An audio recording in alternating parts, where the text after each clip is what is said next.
de Martín Lutero, quien nace el 10 de noviembre de 1483 y fallece el 18 de febrero de 1546. Él nació en Eisleben, Sacro Imperio Románico Germánico, lo que actualmente se conoce como Alemania. Él fue un teólogo y fraile católico agustiniano. Y como sabemos, él impulsó la reforma religiosa en Alemania. El nombre de la bula papal o el documento pontificio con el que se excomulgó a Lutero es Exsurgen Dominae.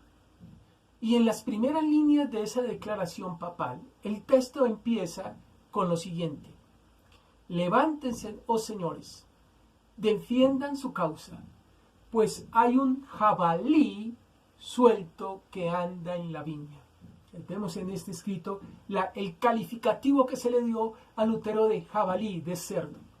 Según la leyenda, el Papa León dijo de Lutero, después de que éste publicara sus 95 tesis, el Papa dijo de Lutero: es un alemán borracho, va a cambiar de opinión cuando esté sobrio. Ahora, estas expresiones era característico en el siglo XVI.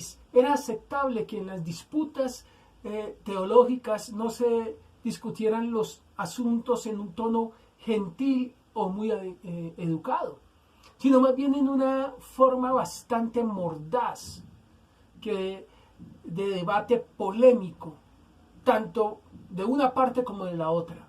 Ahora, en medio de todo este tipo de personas y de ataques implacables, Martín Lutero era único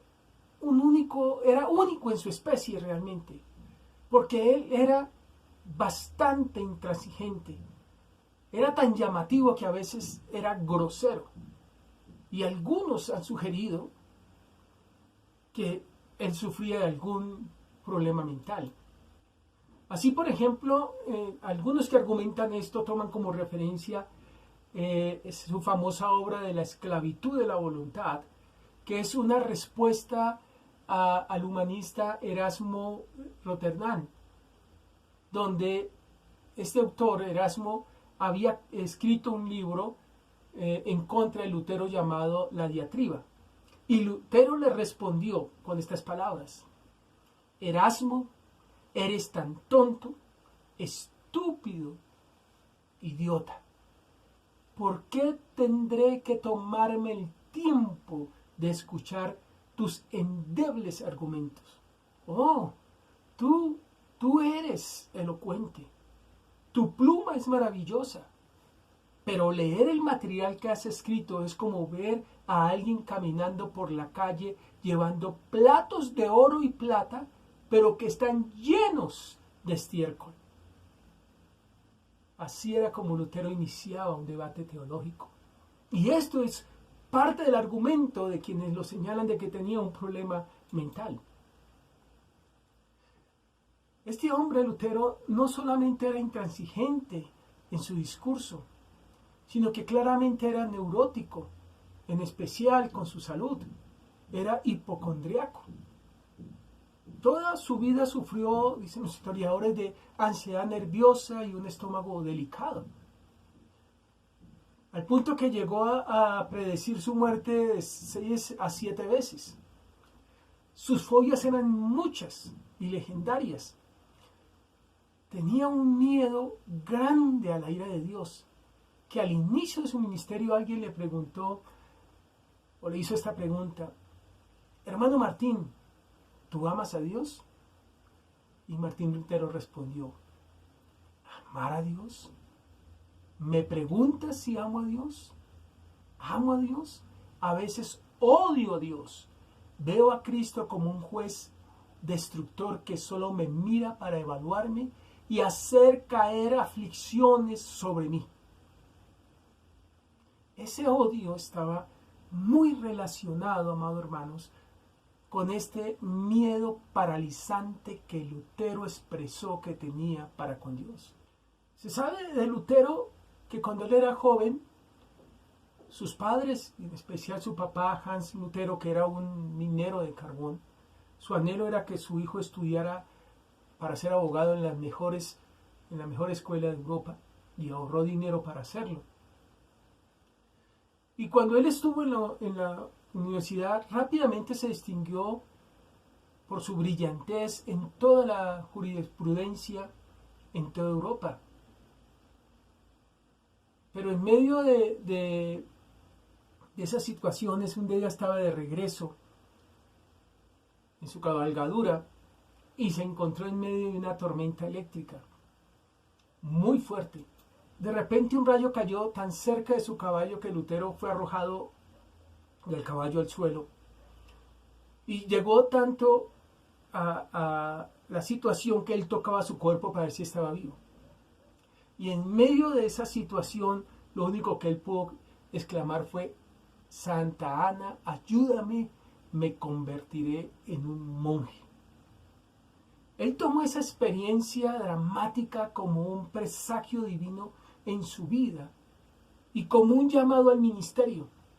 Así que, imagínese, para la total decepción de su pobre padre y de toda su familia, él abandonó sus estudios de derecho e ingresó al seminario para entrenarse como sacerdote. Lutero fue movido a cambiar su estilo de vida y entrar al monasterio y a renunciar a su carrera. Y esto no por amor a Dios, no por amor a Dios, sino por una preocupación fóbica por la ira de Dios. Después de un año de noviciado, Lutero hizo su profesión solemne en el Erfurt, el monasterio agustiniano. Y entonces llegó la hora de ofrecer su misa de graduación, por así decirlo. Y ya después de que los padres habían aceptado su decisión, allí estaba Hans, su padre, y toda su familia, y los que lo conocían y sabían de las características y el profesionalismo y lo elocuente que era Lutero, pues venían a escuchar esa primera misa. Y llegó el momento de la Eucaristía. Y todo el mundo estaba pendiente de este destacado erudito y como orador excepcional que él era. Y llegó el momento y comenzó a temblar. Su boca abierta, sus labios moviéndose, pero no salieron palabras. Todo el mundo pensó simplemente que le había olvidado las líneas. Se le había olvidado la misa. ¿Qué decir en la misa? Él no se olvidó de las líneas. Finalmente, solo las murmuró y rápidamente completó la misa y dejó el altar con una profunda vergüenza. Pero él explicó más tarde que no fue un lapsus mental, sino que comenzó a vislumbrar la idea de que este hombre, él, un ser humano pecador, se atreviera a tener la audacia de tener en sus manos sucias el precioso cuerpo y la sangre de Cristo. Lutero estaba sobrecogido con su indignidad, que quedó paralizado en ese momento. Otra situación que refleja el carácter de Lutero, cuenta la historia que después de que la reforma se había empezado y surgió una disputa entre los calvinistas y los luteranos acerca de la celebración de la Cena del Señor, y había todo el deseo para alcanzar un acuerdo entre ambas partes, se encontraron en una reunión, en un simposio donde discutirían las diferencias. Lutero insistía en la presencia corporal del cuerpo de Cristo en la celebración de la Cena del Señor, y él simplemente apretó su puño y comenzó a golpear la mesa una y otra vez y decía: «Hoc est corpus meum, hoc est corpus meum». Lutero no debatiría, él no discutiría, solo siguió diciendo una y otra vez: «Este es mi cuerpo, este es mi cuerpo». Él era un tipo extraño, bastante extraño. Ahora, todo eso Y estas características de Lutero pueden justificar por qué él desafió cada estructura de autoridad mundial y quedarse completamente solo siendo un sacerdote joven contra todas las autoridades de la iglesia, contra el Papa, el Consejo de las Iglesias, en contra los mejores teólogos de toda la tierra. Toda la discusión llega a su clímax cuando Lutero es invitado a la dieta imperial en Worms. Y allí Lutero fue llevado a juicio y se le pidiera que se retractase de sus escritos. Y sería juzgado no solo ante las autoridades eclesiásticas, sino también entre las autoridades seculares. Y se le concedió el salvoconducto para llegar a esa ocasión, trascendental para su juicio. Pero antes de llegar allí, a esa zona, a llegar a este concilio, alguien le preguntó: Martín, ¿qué vas a decir? ¿Qué vas a decir cuando llegues a Worms? Y dijo esto: anteriormente solía hablar del Papa como el vicario de Cristo, pero ahora voy a decir que el Papa es el adversario de Cristo, el vicario de Satanás. Amados hermanos, ese es el tipo de declaraciones que él hacía, nada de tacto ni diplomacia. Cuando él llega allí a la dieta imperial de Worms, se le hizo la pregunta a Martín Lutero: Martín Lutero, ¿vas a retratarse? ¿Saben lo que él dijo? Él contestó la pregunta y nadie en la sala pudo oír lo que había dicho. Ellos dijeron: ¿qué dijo? ¿Qué dijo? Habla, Lutero. ¿Vas a retratarte de tus escritos? Y él miró a todas las autoridades y dijo: ¿puedo tener 24 horas para pensarlo? No sabía si estaba en lo correcto y se le concedió el tiempo adicional y se retiró a su celda a orar en privado y meditar. Y él escribió una oración que hizo esa noche, que aún ha sobrevivido hasta el día de hoy, en la que se puede mirar un alma angustiada, todo lo que soportó esa noche. Esa noche fue el Getsemaní privado de Martín. Él oró así: oh Dios todopoderoso, Dios y eterno, cuán espantoso es el mundo. Mira cómo su boca se abre para tragarme y cuán pequeña es mi fe en ti.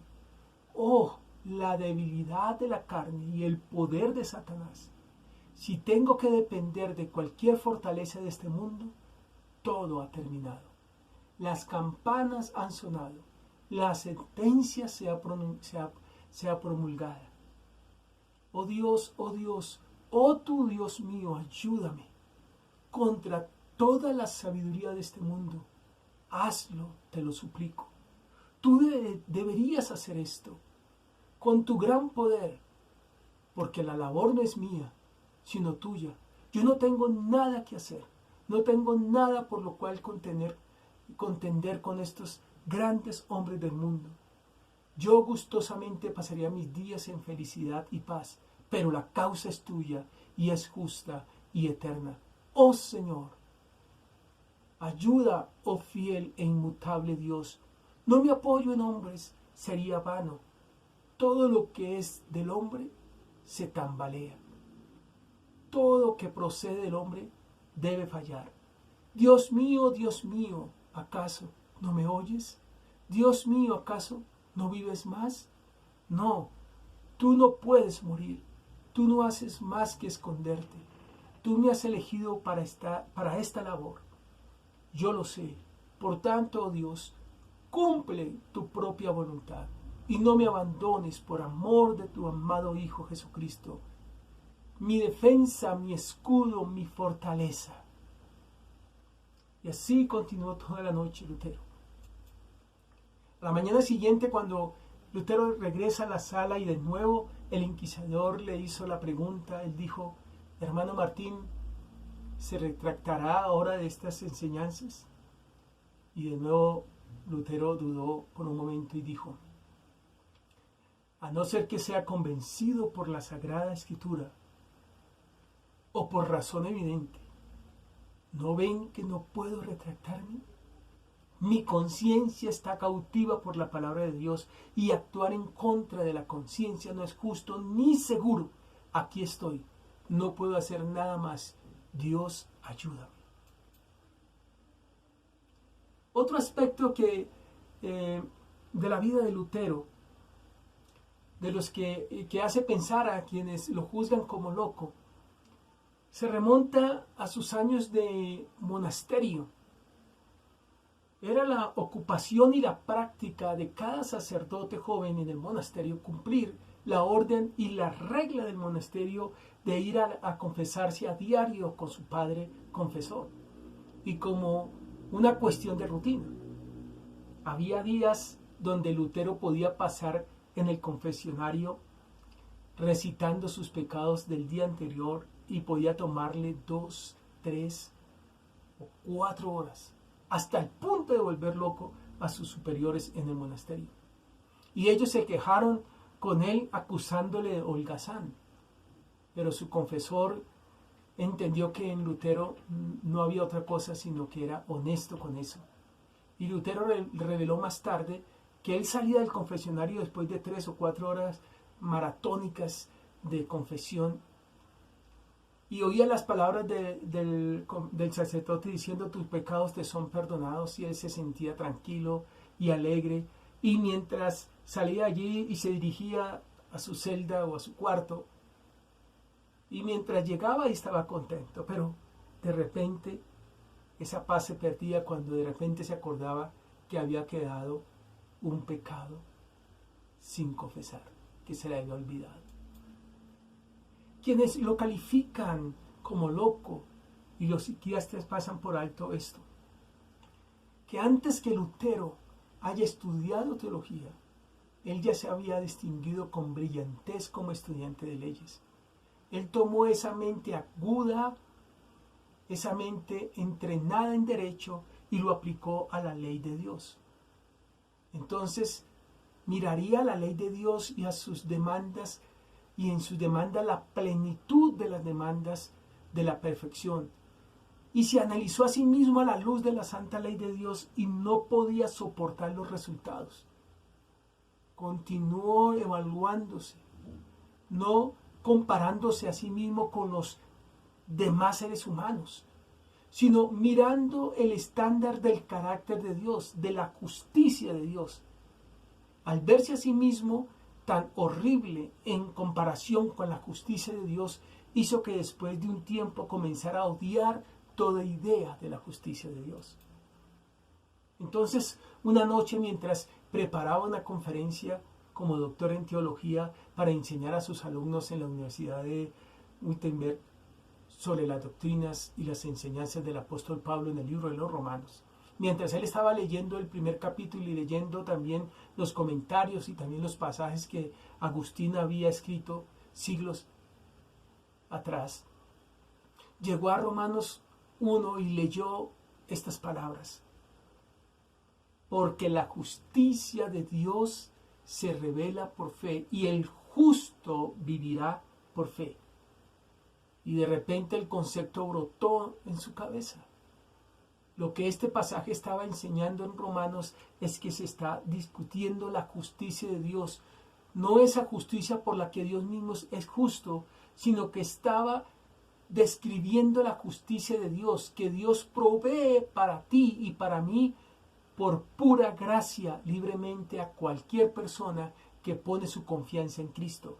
Cualquiera que pone su confianza en Cristo recibe el abrigo y el amparo de la justicia de Cristo. Y Lutero dijo: esto entró en mi mente y me di cuenta por primera vez que mi justificación, que mi posición delante de Dios no se establece por la base de mi propia justicia desnuda, la que nunca estará a la altura de las demandas de Dios, sino que descansa única y completamente en la justicia de Jesucristo, a la que debo aferrarme en una fe confiada. También dijo él: Y cuando comprendí que por primera vez en mi vida había entendido el Evangelio y miré y vi que las puertas del paraíso se abrieron y yo las atravesé. Y a partir de ese día en adelante, Lutero le dijo al mundo, a los papas, a los consejos, a las dietas, a los reyes, el justo vivirá por la fe, la justificación por la fe sola. Dios es santo y yo no.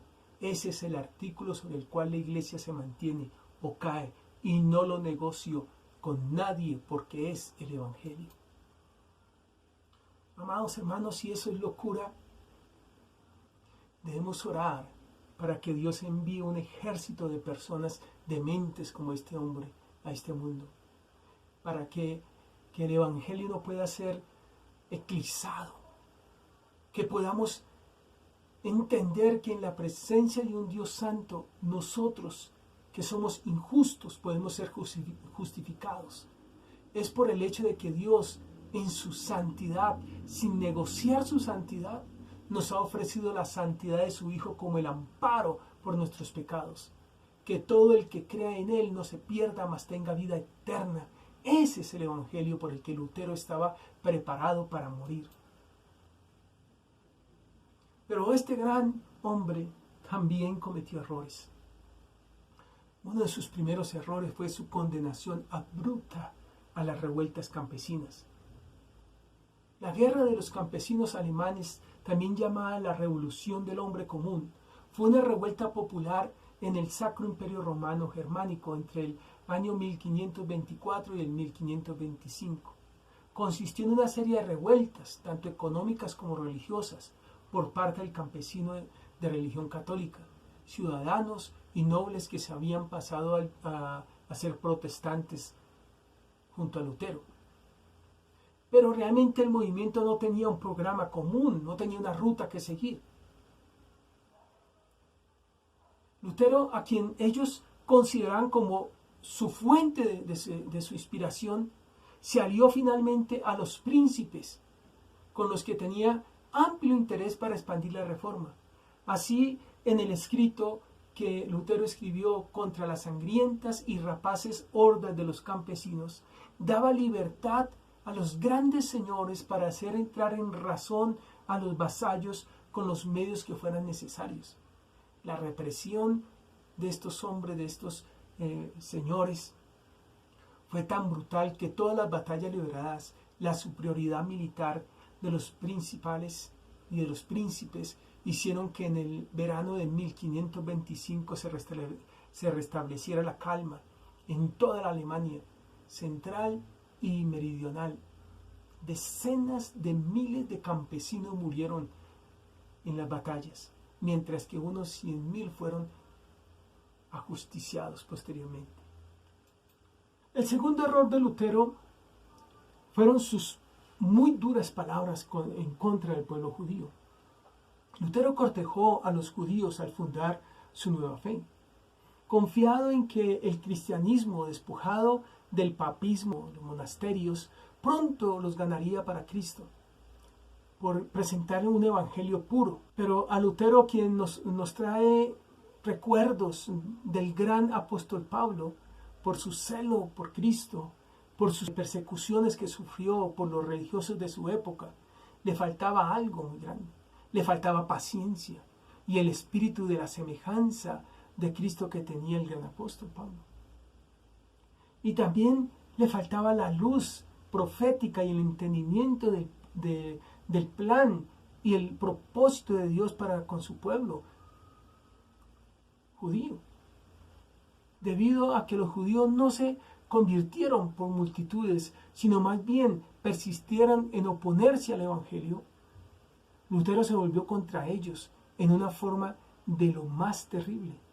Equivalía en violencia a cualquier cosa que se expresa contra ellos antes o después, con un sarcasmo penetrante y un insulto escatológico ocasional. Él renovó todas las antiguas acusaciones del pasado. Él decía: los judíos envenenan, son asesinos rituales, usureros, ellos son parásitos de la sociedad cristiana, son peor que demonios. Es más difícil convertirlos a ellos que al propio Satanás. Ellos están destinados al infierno. Ellos son, en verdad, anticristo. Sus sinagogas debían ser destruidas y sus libros decomisados. Deberían ser obligados a trabajar con las manos. Más aún, deberían ser expulsados por los príncipes de sus territorios. En su último sermón, predicado solo días antes de su muerte, él arengaba a que los expulsaran de toda Alemania. Su ataque contra los judíos fue largo, continuo y virulento. Adolf Hitler, en su marcha por erradicar a todos los judíos, usó algunas de las palabras de Lutero para justificar sus acciones. El tercer error de Lutero fue la condenación a los anabaptistas o menonitas. Los seguidores de los anabaptistas, quienes promovían una reforma del cristianismo aún más radical que las impulsadas por los reformadores Martín Lutero y Ulrich Zwingli, terminaron huyendo tanto de los señores feudales católicos como de los reformadores para poder salvar sus vidas. Y es que fueron miles las personas que murieron ejecutadas por sus convicciones religiosas. Se les llamó anabaptistas porque solo bautizaban a los adultos. Eso hizo que el reformador Martín Lutero los tachara de herejes, alegando que su renuncia a bautizar a los niños traía consigo la exclusión automática de los más pequeños de la comunidad cristiana. El desprecio de Lutero por los anabaptistas quedó evidenciado en un escrito de los fundamentos de la fe luterana que apareció en Hamburgo en 1530. Entonces vemos los grandes aciertos de Lutero, pero vimos también sus tres grandes errores. Otro de los grandes reformadores tenemos a Juan Calvino. Juan Calvino, o Calvin, nació en Noyon, Francia, en 1509 y murió en Ginebra en 1564. Teólogo y reformador protestante, educado en el catolicismo, cursó estudios de teología, humanidades y derecho. Con poco más de 20 años se convirtió al protestantismo, al adoptar los puntos de vista de Lutero. Abandonó París en 1534 y buscó refugio en Basilea, Suiza. En 1536 publicó un libro en el cual sistematizaba la doctrina protestante, que es conocida como las instituciones de la religión cristiana. De gran difusión, llegó a Ginebra, en donde la creciente comunidad protestante le pidió que se quedara para ser guía espiritual. En 1538 las autoridades le expulsaron de la ciudad por el excesivo rigor moral que había tratado de imponer a sus habitantes. En 1541 los habitantes de Ginebra volvieron a llamarle, y esta vez Calvino no se limitó a predicar y a tratar de influir en las costumbres, sino que asumió un verdadero poder político que ejercería hasta su muerte, aunque mantuvo formalmente las instituciones representativas tradicionales. Estableció un control de hecho sobre la vida pública basado en la asimilación de la comunidad religiosa y comunidad civil. Con un consistorio de ancianos y de pastores, dotado de amplios poderes para castigar, vigilaba y reprimía las conductas para adaptarlas estrictamente a lo que él suponía la voluntad divina. Fueron perseguidos el adulterio, la fornicación, el juego, la bebida, el baile, las canciones obscenas. Hizo obligatoria la asistencia regular a los servicios religiosos. El culto se simplificó, reduciendo a la oración y a la recitación de salmos, en templos extremadamente austeros, de donde habían sido eliminados los altares, santos, velas y órganos. Fue intolerante con los que consideraba herejes, como a Miguel Servet, al que hizo quemar en la hoguera en 1553, y quien en 1531 y 1532, en dos de sus obras, intentó de elucidar las cuestiones teológicas relativas a la Santísima Trinidad y abogó por una visión muy personal que consideraba a Jesucristo como una divinidad deseada por el Padre y en consecuencia con un origen simultáneo al acto físico del nacimiento. Esta concepción causó rechazo del Calvino porque era cercano al unitarismo, a los unitarios. Y en 1546 Calvino condenó también su obra Restitución del Cristianismo y lo denunció ante la Inquisición de Lyon. La lucha por imponer todas estas innovaciones se prolongó hasta 1555, con persecuciones sangrientas, destierros, ejecuciones. Después, Calvino reinó como un dictador. Ginebra se convirtió así en uno de los más importantes focos protestantes de Europa, de donde irradiaba la reforma. El propio Calvino se esforzó hasta el final de su vida por hacer proselitismo, extendiendo su influencia religiosa especialmente hacia Francia. Calvino se convirtió en el principal dirigente del protestantismo europeo, capaz de hacer frente a la contrarreforma católica. El calvinismo superó pronto en influencia el luteranismo, limitado al norte de Alemania y en los países escandinavos. El calvinismo fue dominante en Suiza y en Holanda, así como el de los hugonotes franceses, los presbiterianos escoceses, a los puritanos ingleses, que después emigraron a Norteamérica. Y otras comunidades importantes de tendencia calvinista surgieron en países como Hungría, Polonia y Alemania. Calvino se opuso siempre a la fusión de las iglesias reformadas inspiradas por él con las de inspiración luterana, alegando irreductibles diferencias teológicas. Entre estas se destaca la doctrina de la predestinación. Y quienes han sido destinados a la salvación han sido también destinados a llevar una vida recta. Curiosamente, esta doctrina produjo entre los creyentes calvinistas un efecto moralizante, caracterizándose dichas comunidades por ser extremadamente morales, o un rigor moral fuerte y una dedicación sistemática al trabajo, como Calvino prescribió.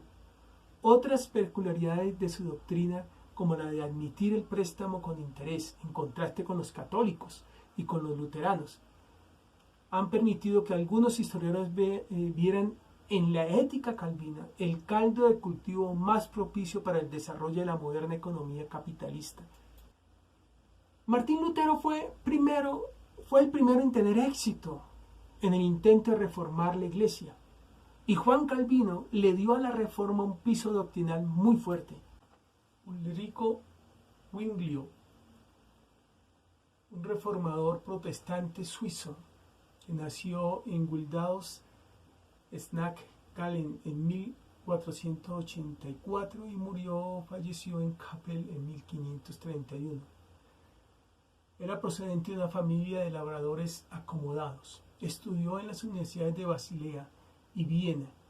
Siguió la carrera eclesiástica y se hizo cura en 1506 y capellán castrense en 1513.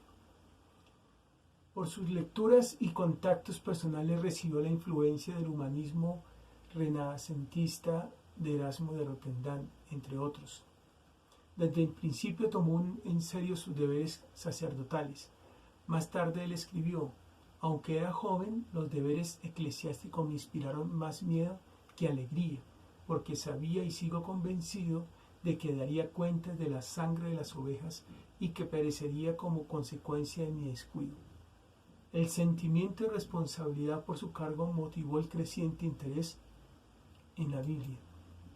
Desde que fue destinado como predicador en la Catedral de Zúrich en 1518, pasó gradualmente de defender la purificación de la piedad católica a criticar al Papa y a la Iglesia romana, con la que rompió en 1523. Aunque conocía los escritos de Lutero, inició su propia vida reformista de manera independiente y se distanció del reformador alemán, adoptando posiciones más radicales. Su influencia en la ciudad de Zúrich crecía poco a poco y llegó a ser muy grande, tanto que cuando llegó un vendedor de indulgencias a la ciudad, hizo que el gobierno de Zúrich lo expulsara. Estableció su programa político religioso en 67 tesis y en 1523 y su doctrina teológica en la obra Comentarios sobre la verdadera y falsa religión, esto en el año 1525. Hizo de la Biblia la única autoridad en materia religiosa. Rechazó el magisterio de la Iglesia y la dependencia de Roma. Condenó el culto a las imágenes y a la tradicional exportación de mercenarios suizos a los ejércitos europeos, pues conocía los errores de la guerra, pues fue capellán militar. Su reforma se inició en Zúrich, donde contó con el apoyo del magistrado que gobernaba la ciudad. Luego pretendió extenderla a toda Suiza y vincular el poder religioso con el poder político, entrando así en conflicto con los fieles católicos y de otras confesiones protestantes como los anabatistas. Consiguió extender sus enseñanzas a los cantones o estados de Berna, Santec, Gail, Constanza y Basilea, que formaron una liga de cantones protestantes y buscaron el apoyo de príncipes alemanes opuestos a los de Habsburgo, aliados a su vez a los cantones católicos de Suiza. El coloquio de Marburgo en 1529 fue el intento fallido de unir sus posturas doctrinales con las de Lutero para unificar sus fuerzas político-militares. Finalmente, en 531, los 5 cantones o estados católicos suizos atacaron por sorpresa la ciudad de Zúrich. Zwinglio salió a defender la ciudad con un primer destacamento y fue asesinado en medio de la batalla, lo que causó un importante retroceso de la influencia protestante en Suiza. Pero los territorios ganados a la Reforma por su acción permanecieron a la larga fieles a sus enseñanzas.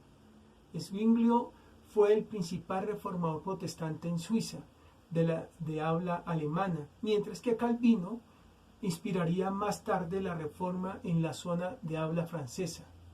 En 1539 los seguidores se unificaron con los calvinistas en la confesión helvética. John Knox. John Knox nació en 1514 en Addington, una pequeña ciudad escocesa al sur de Edimburgo, alrededor de 1529. Ingresó en la Universidad de Anderlecht y continuó sus estudios de teología. Fue ordenado sacerdote en 1536, aunque más adelante se convirtió en notario y luego en tutor de los hijos de los laicos locales, la nobleza escocesa de menor rango. Fue el ministro del Evangelio cristiano que lideró la reforma protestante en Escocia. Knox es considerado fundador de los presbiterianos y uno de los predicadores más poderosos de su época, aunque solo 2 de los cientos de sermones que predicó fueron publicados. Durante los años de agitación política y religiosa en Escocia, Knox fue capturado por las fuerzas francesas y hecho prisionero. A partir de esta experiencia, emergió como la voz de la reforma escocesa. Después de su salida de la cárcel, trabajó con el fallo de la regencia protestante de Eduardo IV de Inglaterra y ayudó a dar forma al libro de oración común. Cuando la católica María Tudor subió al trono inglés, Knox dejó Inglaterra y se mudó a Ginebra, donde conoció a Juan Calvino, quien le describió como un hermano, trabajando enérgicamente por la fe. Knox, por su parte, estaba tan impresionado con la Ginebra de Calvino que lo llamó la escuela más perfecta de Cristo en la tierra desde los días de los apóstoles. Con el futuro del protestantismo en Escocia asegurado, el Parlamento ordenó a Knox y a 5 compañeros que escribieran una confesión de fe, el primer libro de disciplina y el libro del orden común, todos los cuales lanzaron la fe protestante de Escocia en un modo claramente calvinista y presbiteriano. Knox terminó sus años como predicador de la iglesia de Edimburgo, ayudando a formar el protestantismo en desarrollo en Escocia. Durante este tiempo escribió su historia de la reforma de la religión en Escocia. No era claramente un hombre de gran coraje. Un hombre puesto de pie ante la tumba abierta de Enoch dijo: aquí está un hombre que ni ha halagado ni temido a ninguna carne. El legado de Enoch es grande. Su progenie espiritual incluye unos 750.000 presbiterianos en Escocia, 3 millones en Estados Unidos y muchos millones más en todo el mundo. Guillermo Farel, 1489 al 1565, reformador francés que desempeñó un papel decisivo en llevar el Evangelio a Suiza y Francia.